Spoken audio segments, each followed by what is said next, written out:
Chattanooga, hello. Welcome back to what's happening in your neck of the woods. And we always tell it like it is. And we always bring people on the show to keep you up to date as to what's happening in your neck of the woods. And today I am so proud and honored, to say the least, to have our state representative Yusef Hakeem in the studio with us. Welcome. Thank Welcome. you. Very pleased to be with you. Yes, you are doing some big things up there in Nashville. And y'all, it goes on up there at the Capitol, and it's a whole bunch of stuff going on up there in Nashville right now. And someone said it's on fire. Okay. And the fire trucks can't even put the fire out, so God just started letting it rain. It's been pouring for the last couple of days. It's on fire. And so we have invited him to come on, and he graciously accepted our invitation to come on to talk about not only what's happening in the national news that you all are reading and hearing about, but also some of the bills that have passed and some of the things that's happening that he's had the opportunity to partake. Some of you all have reached out to me and called me and said, what is going on with our state representative Yusef Hakeem and these certain bills? So you know me, I'm not going to answer for him. Let's take it straight out of the horse's mouth. And he's going to explain to you what's really going on, not only with the three legislators who were involved with the protest with restricting these guns, and trying to provide safety, not only for our kids, but for everybody in the state of Tennessee, and how they were basically thrown out of the legislature. But there were three of them. Two of them were black males, the youngest in the house. And then one was a white female, and the white female was not thrown out the house, but she did the same thing. And so I watched the news and I keep up with it. And I was trying to figure out, what rationality or what were they thinking when they just dismissed the two black men and not the white woman. And so this morning, one of them was saying, well, she didn't get the bullhorn. Whatever. She was there protesting against these loose, I call them loose gun laws. Correct. That is allowing these assault weapons and everything to get in the hands of people who shouldn't have them. And it led to the I call it a mass shooting of three of our babies in school while they were at school. And three of the administrators while they were at school just shot the whole window down and just walked in. I tell you, just walked that was in. Different. Did it like she was a hunter and been to training for it, And so I understand. And while they were fighting for stricter gun laws, because some people don't need it. They don't need these assault weapons. So, y'all, we have brought our state representative from House 28, Representative Yusef Hakeem. I'm going to give it over to him because y'all know I can talk. So I'm going to give it over to him. Tell us a little bit about what's going on with that situation and what's going to be a resolution in your mind that would be good for everybody. Okay. Again, thank you for having me. And what we all know how it started with the loss of life of 3 9-year-old children and 3 administrators at the school. And out of that, you had an outpouring of young people and their parents and so forth who came to the state legislature. They wanted for the legislature to take up meaningful bills that deal with gun violence and gun safety.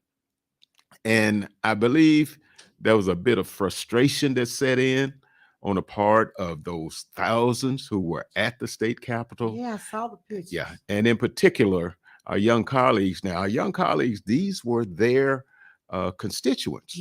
Who were there. And after it was apparent that the legislature was not going to take up meaningful gun laws, and that really the young, particularly the young representatives and some of the rest of us, when you get ready to make your comments, someone can say, to essentially stop you by saying question on the bill. What that means is debate is cut off. And so not only are you not talking about the issues of interest and concern to the people who are there and the representatives who represent them, you're saying that we're not going to even talk about it. And it's very unfortunate a mindset like that set in. And out of frustration, I think to some degree, two of my colleagues, Justin Jones and Justin Pearson, and Representative Gloria Johnson, went into what we call the well. This is where you go when you want to describe your bill and you're trying to get your bill passed in the legislature. And they took it upon themselves. They wanted to interact with with these people in the gallery in particular, because the people are there. They want to hear their legislature talk about the concerns and that they have. And I will say, on our way into the legislature, children, they were scared to go to school. I know. And they expressed that to us. And they were asking for our help and our support. Yes. I had parents. What can you do? What will you do? Right. And, you had to console those persons before, you went into the legislature, because they were distraught about what had happened and what can we do? Yes. And in my view, what has happened on that day, the legislature decided it was not going to respond to those interests and concerns. But that's why you're there. Yes. That's why you're there. And all they would say is, what's that term? Prayers and best wishes and so forth. And that was not sufficient. Of course it wouldn't. And so as a result of that, my colleagues started to interact with the people in the gallery, and the leadership and some of the members in the House found that offensive. That they want to represent and stand with the people that they serve. Yes. That's supposed to be offensive. Yes. And they called it, the decorum of the legislature was being disrespected. It was dishonorable what you did. Standing with the people now has become dishonorable. Did y'all hear that? Yeah. Standing with the people, according to these legislators that basically tried to silence democracy, is being disrespectful. Never have I heard that before. Yeah. And, it was the kind of thing that, I felt. Now, I grew up in the 50s and 60s, and I felt like I was back there again. Oh, yeah. Step back in time. Yeah. But again, what the legislature did, something that normally takes months when you're talking about expelling a representative, took literally, I think it was 3 days to expel these young men. And, we talk about decorum and rules and guidelines. All of that, in my view, was disrespected by the majority in the legislature. They took advantage of the fact. Tell us how a vote went down, because people don't understand how, because they blaming all y'all too. Y'all sitting up in there. How did y'all let that happen? So explain the breakdown on the voting and how it is that they were voted out with y'all sitting up there, because they don't understand that it's so many members of Democrats and so many members of Republicans. So tell us who has the majority and how that happened. Because explain that to them. How did this happen? Okay. Presently in the Tennessee House of Representatives, you have 75 Republicans and 24 Democrats. And so you have to get 66 votes to oust somebody from their position. Well, we're already outnumbered. Already outnumbered. And what they called a hearing or a trial for each of the 3 representatives, in my view, was nothing more than a kangaroo court. I mean, decision has already been made. And what we're saying is that, they had what you call it, when you bring 4 different tapes together, and they wanted collaboration to show, collage of stuff. And Representative Johnson had attorneys there, nothing had been shared with their attorney, with her attorney. All that seemed illegal. Yeah. All that seemed illegal. Yeah. And then on top of that, you know, Justin Jones at one point made a reference to the Bible. And the speaker said, no, you don't bring up the Bible. And I'm mentally, I'm scratching my head. What's wrong with, the Bible needs to be brought up right about now, because it's some serious stuff going on. Jesus need to be in the house. Yeah.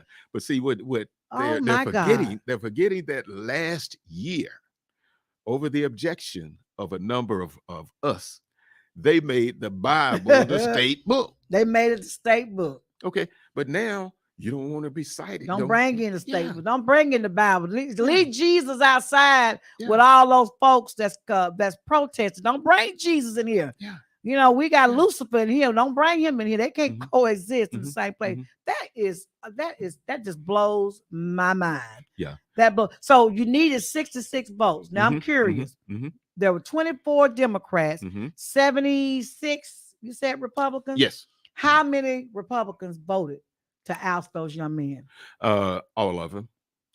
I don't remember any of them at all. They stood together. Yeah. Did y'all hear that? Yeah. All 76 Republicans in the House of Representatives, which was the House of Representatives where these young men served, and young woman who was serving in the House, all 76 Republicans voted to oust these two brothers, and all 76 agreed, if I'm not mistaken, to let the white woman stay. Is that right? There was enough. I think there were, about 10 who peeled off from the Republican Party. It was 65 of them who voted to remove her, and they had needed 66. So 65 of them, they was trying to remove her too. Yeah. But 10 of them just couldn't go all the way with her. So they decided they would go the other way, or repeal, as you say, off of the motion to get rid of her. So she narrowly escaped being ousted herself by one vote. By one vote. My God, Lord have mercy. And then, we didn't think about it until after the fact, but she came up for expulsion before Justin Pearson, and it was his vote in the chamber that made the difference. That make them have less than they needed. Yeah. Oh my God. It was very. That's something. And so I'm watching the Today Show earlier today, and I'm listening to the I call it political rhetoric. If there's another better word, y'all let me know. One of the House representatives that spoke, they were questioning him about why did you all vote to expel the two youngest legislators, Black African-American legislators in the House, but you kept the white woman on there, because make no mistake about it. And I've got folks that watch me on the show and listen to me on the show. You all know I'm neutral, but I stand for right. Okay. No matter whether you're Black or white, I stand for right.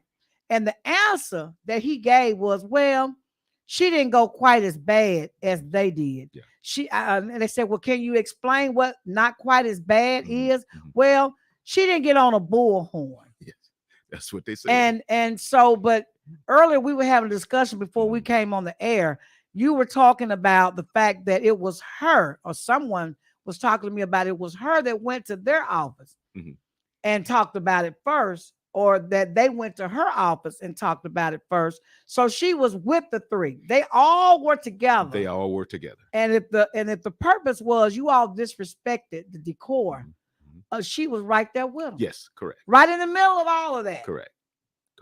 So, man, we got a lot of work to do. Yes. So now the remedy. Let's talk about the remedy, because there has to be a remedy, because Tennessee and the whole country is ripped right now. Yeah. You had our vice president, Camilla, coming down, standing in unison with those representatives and with the Democrats, with democracy, fighting for democracy. That is the right for us to speak out, which is an American constitutional right. You have a right to voice your opinion in a peaceful manner. You have a right to protest.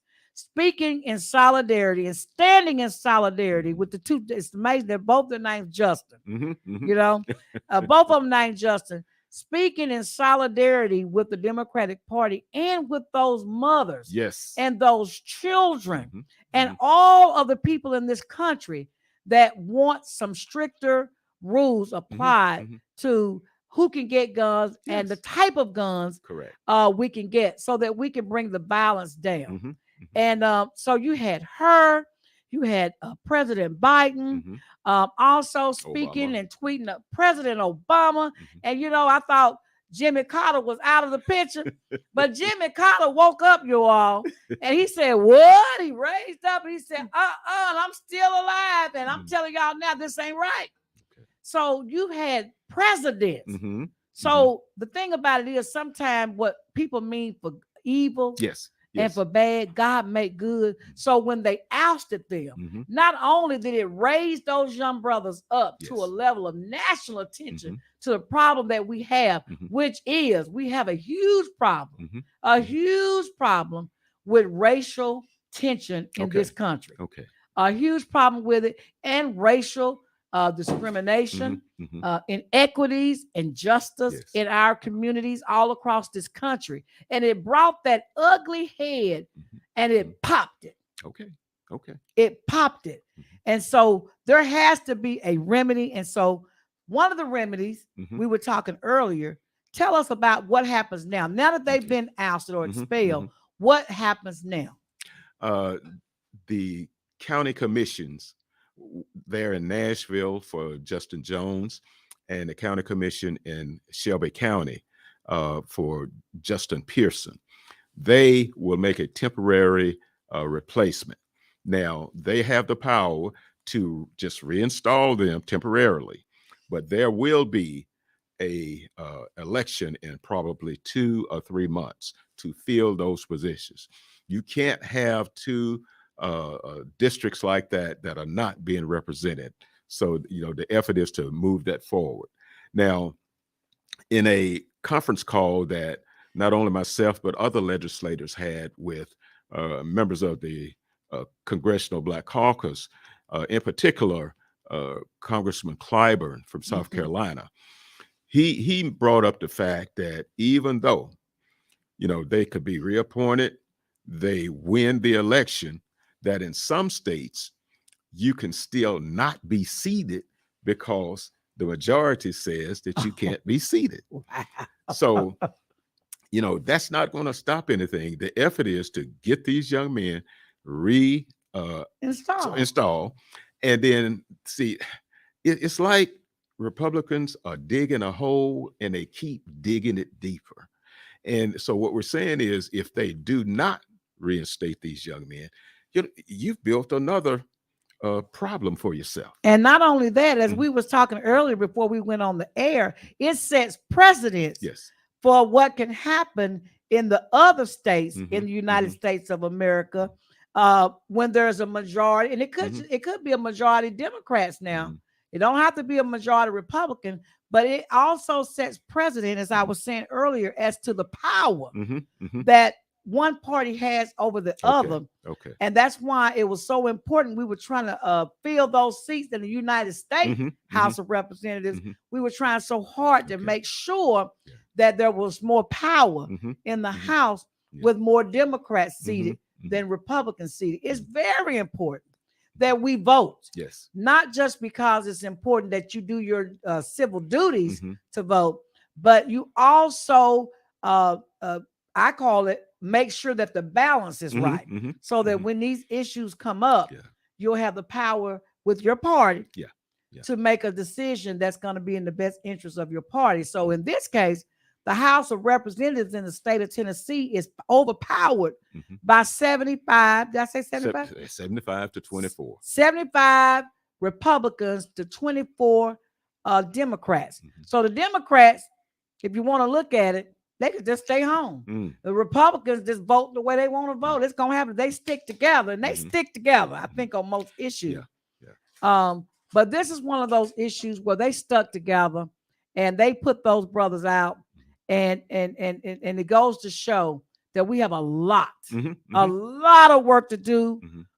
not only at the State House, the Mhm. General Assembly, but also at the national level Yes, yes. as well. And for us to think about Mhm.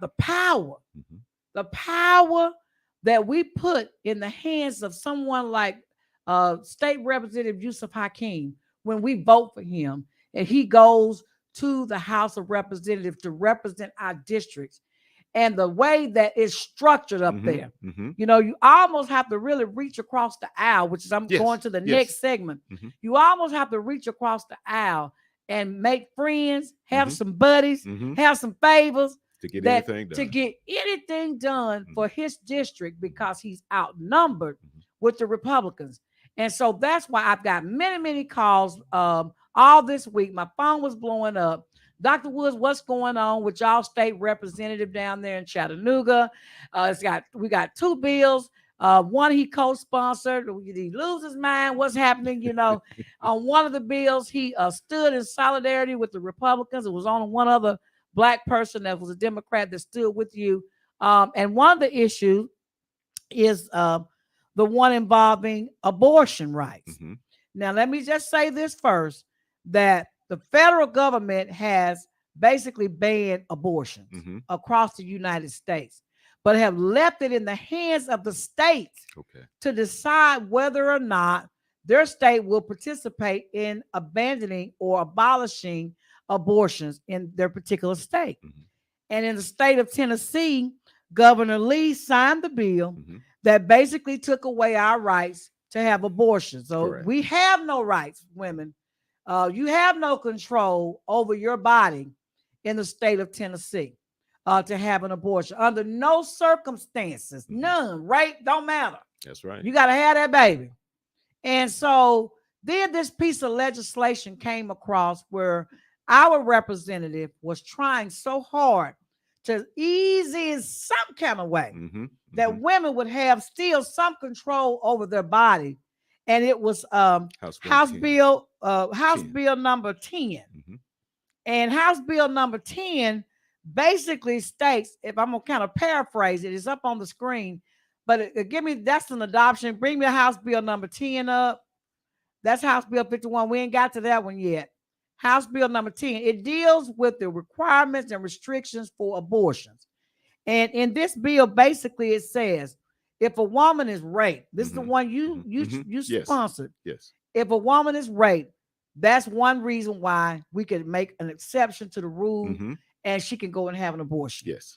If it was some type of violent act, I think that's the main thing Mhm, is that mhm, she was raped, mhm, and they were like, I can't believe he's mhm, limited. Their misunderstanding mhm, was mhm, that you were in cahoots with violating abortions for the mhm, state of Tennessee, except for this one thing. mhm. So let me just put it on the record, and I'm gonna let him explain it Okay. that he was not necessarily in cahoots one way or the other, because I think this is a morality issue. It's not a legislative or legal issue.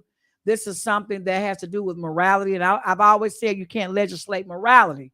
Mhm, But in any case, he was trying to say, come on, guys, you know, if the women's been raped and they get pregnant, come on now. mhm, We mhm. got to make some concession. And tell us what happened with this bill right here, Okay. because they need to know. Okay. Back during the summer this past year, uh, I feel that there was a cloud over women in the state of Tennessee, and that cloud was that you basically have no more rights when it comes to whether you're going to have an abortion or not. And there had no bill at that time had been put forward in the legislature in regards to rape and incest and so forth, Mm-hmm, mm-hmm. a woman's rights.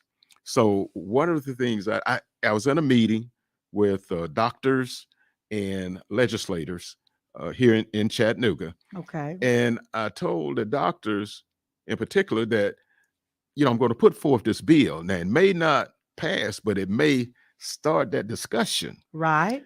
And so two things that we were concerned about: rape and incest, and they were going to make doctors what's that term?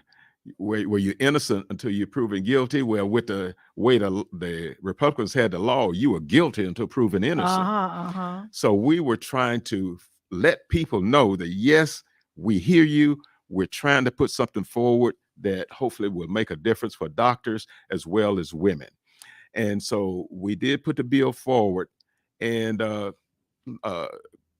Cameron Sexton, the Speaker of the House, let me know right away that, oh, this is going too far. These 75 votes we got is strong. Yeah. Yeah. But, I did put the bill forward because, and I think I understood the mindset of my colleagues. Some of us wanted we're just going to ask for everything. And, like we've had it before when it comes to abortion, you could just go ahead and do it. But with the mindset of my colleagues, I didn't see that passing. Right. But over the course of the summer and getting into session with discussions with people from Planned Parenthood and my colleagues and others, I put my bill to the side. That's House Bill number 10. Put that to the side, and there was a bill that was put forth. I believe it was a Democratic leader, Karen Kemper, that's who it was, that to reinstate all rights and supports for women. Now we know again that with the mindset of the people we're dealing with, it was very little chance of that passing. So one of our local representatives, Helton,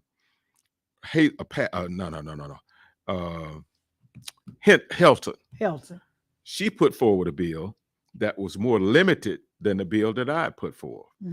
And I'm telling you, she called hell and high water for just putting forth a bill.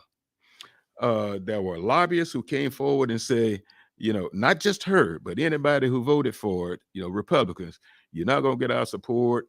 You're going to pull our money back. Don't even try to ask us for no money next time when you run, blah, blah, blah. Yeah. And then, essentially saying, we're going to put you on that list of people who are against babies and children and so forth. And but she held her ground to at least get something out of it. The thought is, if you can get started, if you can get a piece out of it. What was her piece that she was trying to get in there? Because yours was limited too. Yeah. Rape and incest. So how much more limited can you get? Okay, she was able to get the piece in regards to doctors where you would not be guilty until proven innocent. Okay. But a piece, it sort of blew my mind. They would not accept that rape and incest. I know. And and I'm expressing to them that you're going to put a child who's having a child, and are you going to deal with that child's mental? Who's going to take care of that baby? There you go. Who's going to take care of that baby? And here's the other thing that was brought to my attention. I got probably about 30 or 40 calls this past week. Now they say rape and incest, is an issue. When they claim rape, do they ever go after the rapist? Do they ever go after the relative who had sex with this relative? Where are those people that rape these women? That have had in sexual relationships. How do they ever get arrested? Are they off the hook? They just run rampant. And this young lady has said, "Oh, I was raped," and she just gets the abortion under the assumption that she was raped or was violated by a family member. So what happens with those individuals that committed that crime? Do they ever go after them? They don't automatically go after them. And when I think what women have learned is that when you go in prior history to law enforcement or the church or whatever, there's more of a desire to just let this dissipate, let this disappear, as opposed to going after that individual, to hold them accountable. That's wild. Yeah. So we've got rapists out there and folks that are involved in incest relationships, and they just run around free, not being held accountable for the acts of crime. I'm going to open up the line because we need you all to call. Now, we got our state representative here, Yusef Hakeem, and our phone number is 423-713-7614. You all like that line up because we need if you all got questions, if you all love him, or you got some questions and concern about him as a person or as a representative, now is your time to call. So after this radio show, don't call me. Do not call me because I got him here live.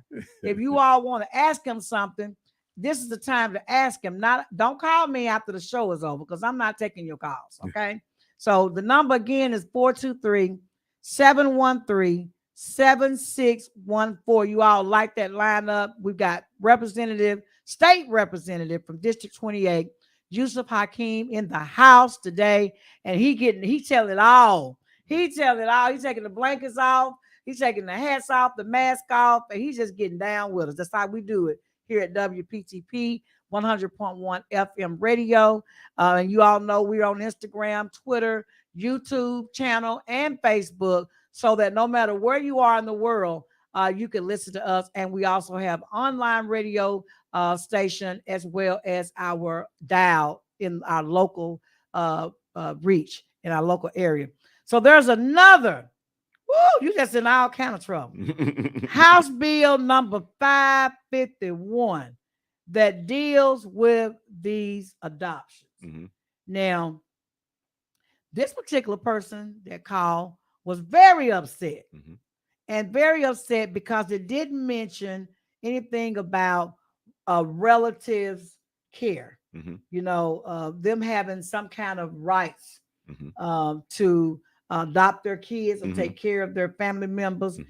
Anybody can adopt them now, and they don't have to wait. I think it's two reasons why they could take the child from the mother. It used to be 4, they narrowed it down to 2, and then in 90 days they can have this baby, no questions asked. I don't care if you the grandmama, I don't care if you the auntie, cousin, and you live with these children. No, you don't have a right over someone that wants to adopt your relative. And they got only 90 days to wait. I think they have to be with the person 90 days and they can take that baby.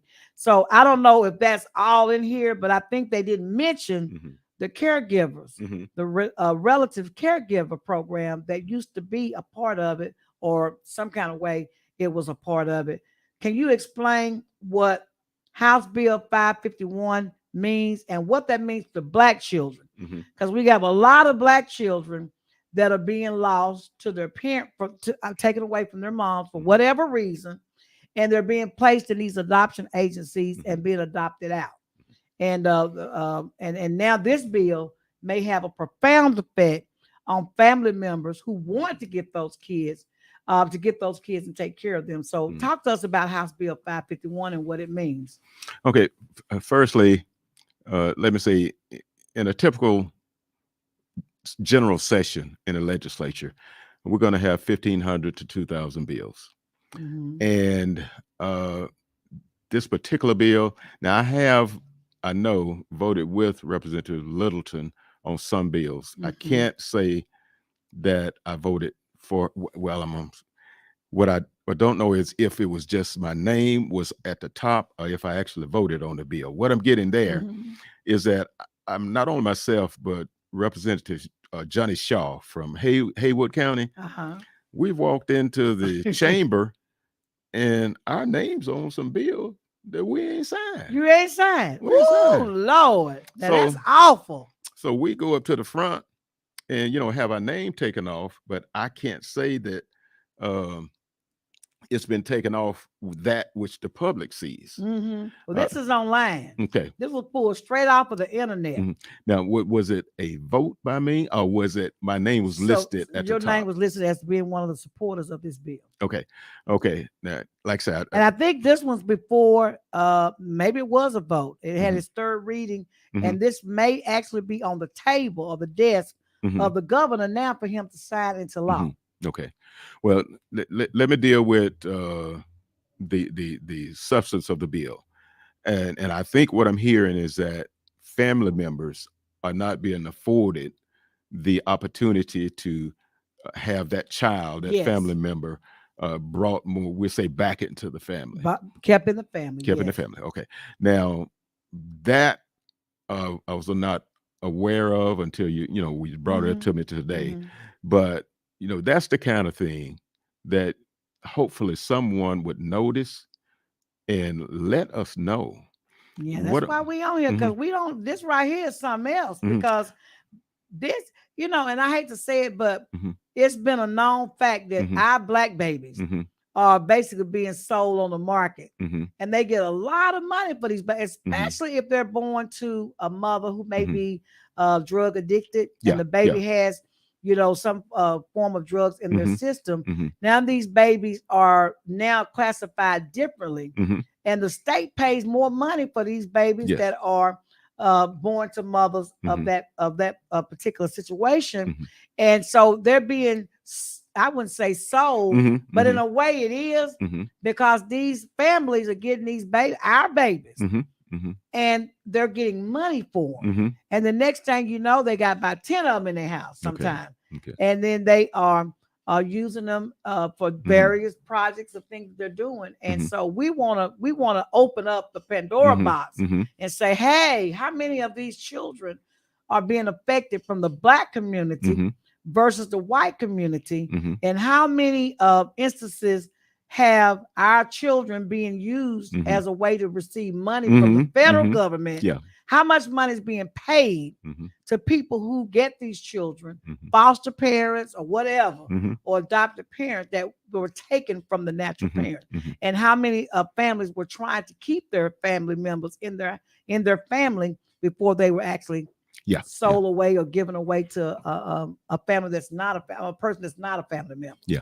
But what this affords me an opportunity to do is to go back, research, see if indeed I voted on that bill or if it was just my name at the top. Uh-huh. And then on top of that, I would ask citizens who have a concern about a bill and you see it beforehand to let me know. My office, you can call my office, 615 2702, and we'll give you that number again before we leave.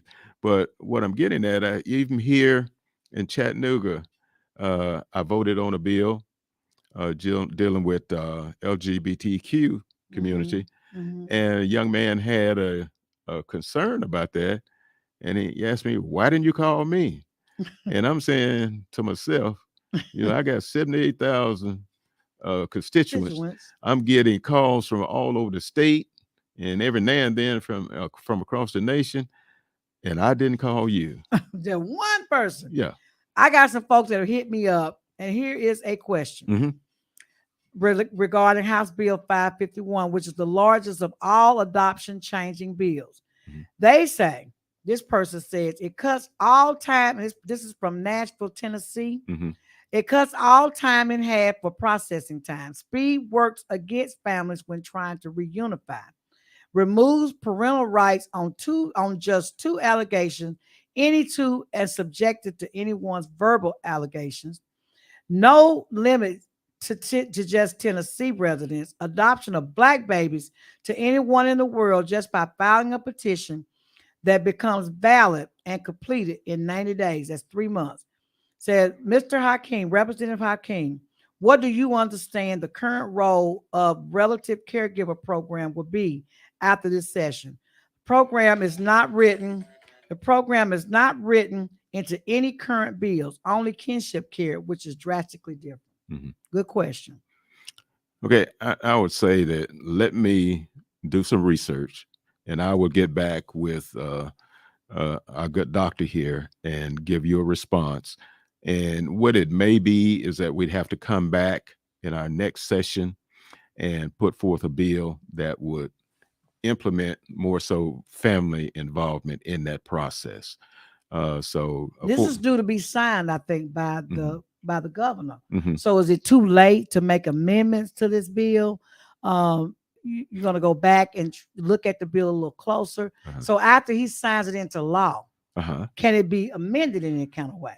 Well, that's why I say if it's signed into law, then yes, we can come back next year and present an amendment to that bill. Mhm. The process normally is that if a bill is in place, we'll say for a year, and there's perceived that it's not in the best interest of the public, that we can alter it and make changes. Now we're going to inquire as if there's anything we can do this year. But the fact that it's gone through the committee process and been accepted by the House as a whole, it's not that likely that it'll be able to come back. And so yeah. that means it's also when it, by the time the bill is on the desk of the governor, it has not only cleared the House, but the Senate as well. Is that correct? That is correct. So it went through the House and the Senate. So it's good as gold as far as the governor's concerned. Yeah. So the likelihood that it can be repealed or anything like that, it would have to be before he signed it. Is that right? Yeah. And, some of us are going to have a meeting with the governor this coming week, and we can raise the issue.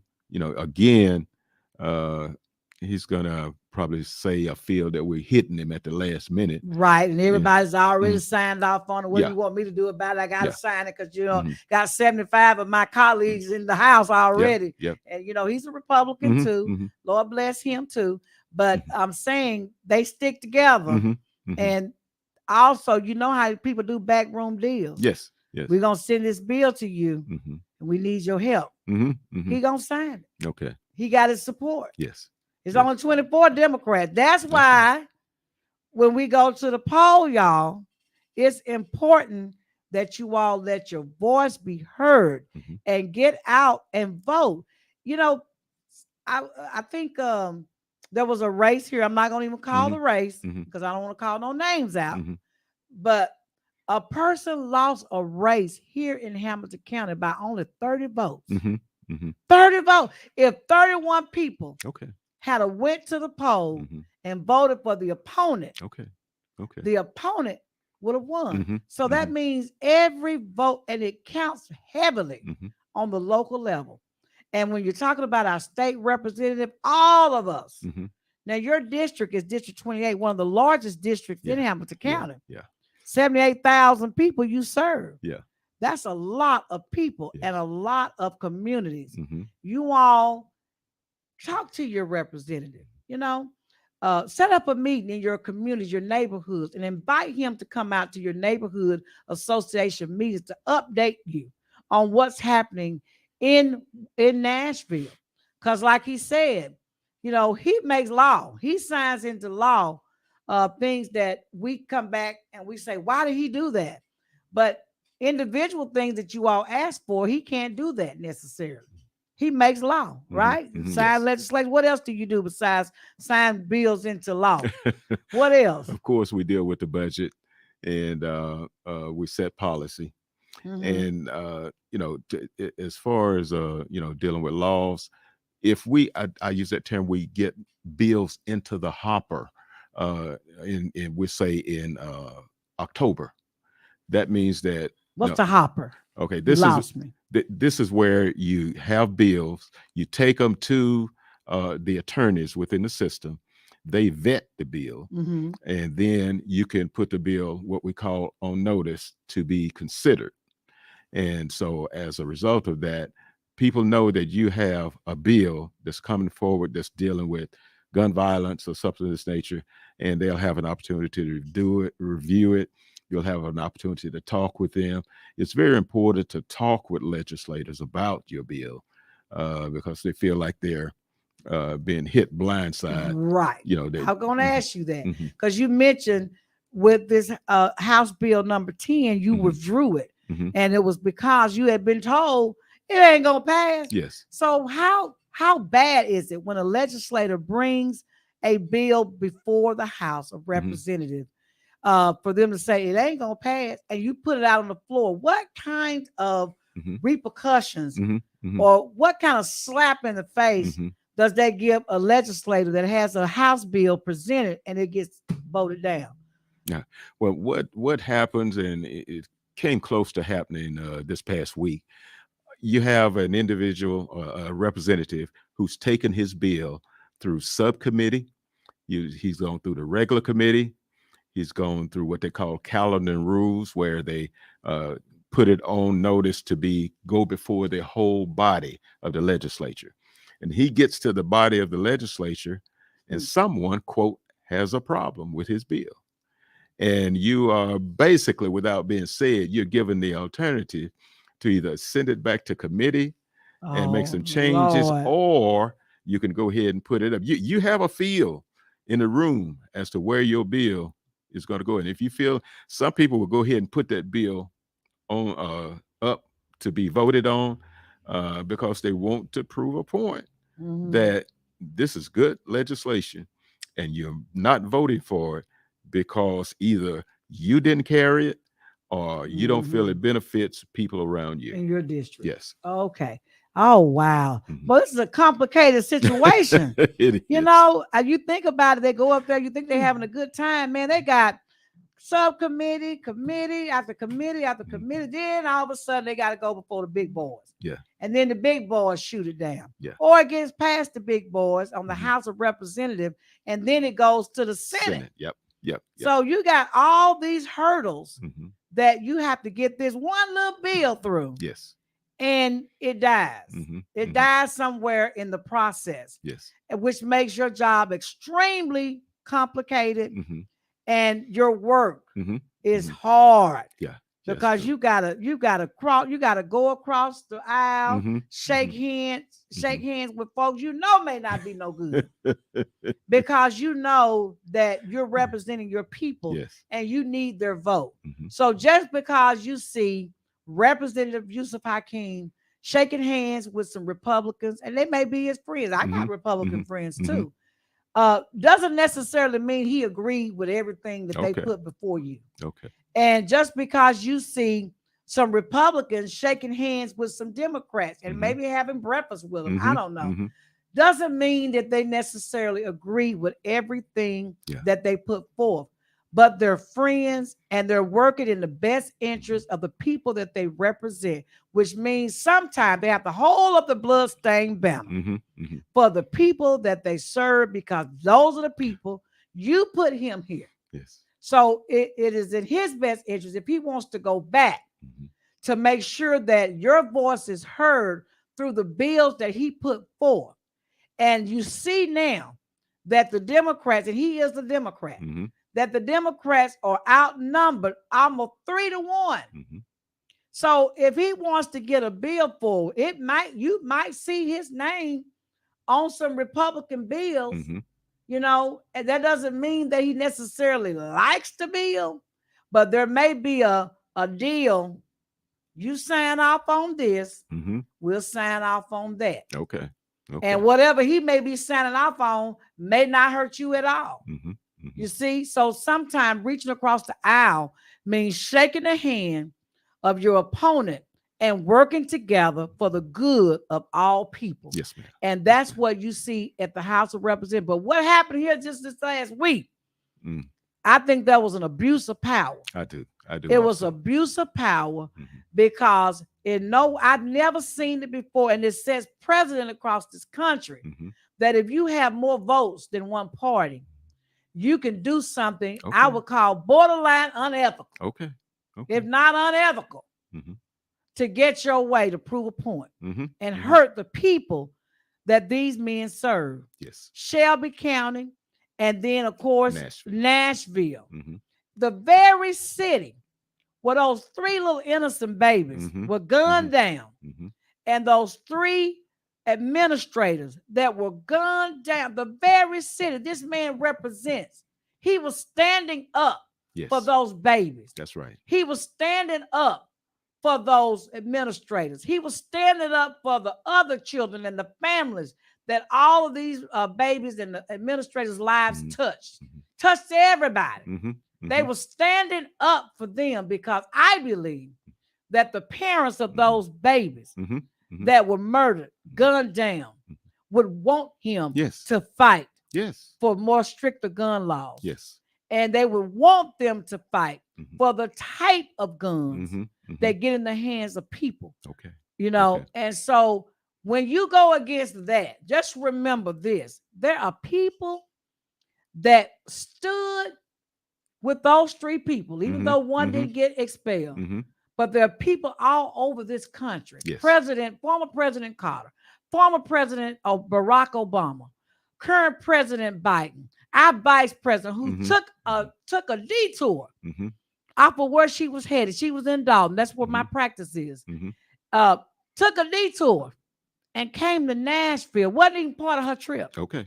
but took a detour just so she could stand in solidarity Mm-hmm. with Mm-hmm. all the people in Nashville that were crying Okay. out, Yes. crying Yes. out for stricter gun laws Mm-hmm. and more laws that would help protect our people. You got it. You got it. And when you go against that, Mhm. I know God ain't pleased. Okay. He's Okay. not pleased. He's not pleased, people. So I'm going to pray Mhm. that those 75 votes Mhm. that went to expel those 2 young black legislators, that God would touch their heart in such a way that they won't have rest. Okay. Okay. They won't find peace, Mhm. joy, and happiness until when they come back again to sit Mhm. back in those chambers to represent those people, they let it go. Mhm. Mhm. Because Mhm. sometimes you won't have peace, you Okay. won't be able to sleep, you won't have joy because you are holding on to something you're Okay. wrong. Okay. And until you let that go and do right by God's people, ain't no good gonna come to you. Mhm. See, God has control of everything. You see, no weapon formed against those brothers Mhm. will prosper. Okay. Remember that. Okay. You see, touch not. I don't know if they're anointed, but I know they stand for a whole lot of people. Mhm. And I like to say some of those people, like those church folks, Mhm. Mhm. them babies in that Mhm. church school, Okay. are anointed. Mhm. Touch not my anointed one. Definitely don't touch my babies. Mhm. I would think that God is not pleased with the decision that they made All right. to put them out just because they were standing up for the Mhm. right thing. Mhm. And with that being said, I'm going to give the last words to our state representative. Anything you want to say, he is our current state representative. Anything he want to say to you, he can say right now. Anything he wants you to do to support him in any kind of way, Mhm. any piece of legislation that he has on the table, anything that he want to say, this is his time. And we're going to end on that. And I'm going to just say this before you do that. Wherever you are, tomorrow is Easter. Happy Easter, everybody. All of my little bunnies and whatever you want to call it. Happy Easter. Y'all going to look so beautiful tomorrow. The day is going to be beautiful tomorrow. Go find your church home. And if you can't find a church home, you're always welcome to Greater Emmanuel Apostolic Church, where our pastor, Pastor Warfield, is our pastor. And we invite you 400 Tunnel Boulevard. And now we know we got Yusef Hakeem here, state representative Yusef Hakeem, who's a member, a deacon, and I call him one of them big folk at his church, Second Baptist Church, with your pastor there, Yes. Pastor Reed, who's an amazing pastor in the community. I know you're welcome at Yes. Second Baptist Yes. anytime. But if you can't go to church for whatever reason, you can always visit a church virtually from your bed or Mhm. the living Mhm. room, kitchen. Please do that. Give God the praise and the glory, because this is the reason for the season. For he died on the cross for all of us so that we may have life and life more abundantly. And with that, I'm going to turn it over to you. Thank you. Thank you. And I appreciate so much you having me. And I don't know if I need to go to church tomorrow after that sermon you just preached. Okay. But I will be going to church tomorrow. All right. But I would say to all of us that all is not lost, because the legislature, as it's composed right now, basically has said no to change. The things we've talked about, people getting out to vote, how meaningful it is to be a part of the process. This is a time in the history of America where people can look at Tennessee in a positive way and say, yes, people stood up, they got up, they would not be denied. And we're saying that to do that, you're going to have to be involved in the process. Yes. And it can be done. And God's will, and I think it's God's will, Yes. It will be done. The changes we're looking for. But we've got to be a part of that change by being involved directly in the process. Yes. And thank you so much. Thank you so much for coming. Well, you all heard it. You all heard it. We love you. Tune in. Our next show that's coming on will be Bree with Get Your Life podcast with Miss Bree, Queen Bree. She'll be on at 3:00. Join us at 3. And I think what's the other one with Minister Wilhelmina Hogg? Is she coming on today with her show? Um, okay, well, anyway, you all stay tuned with WPTP 100.1 FM, either on Facebook, YouTube, or on your radio. Stay tuned because we got more great shows coming up today. And be blessed. We love you. Thank you.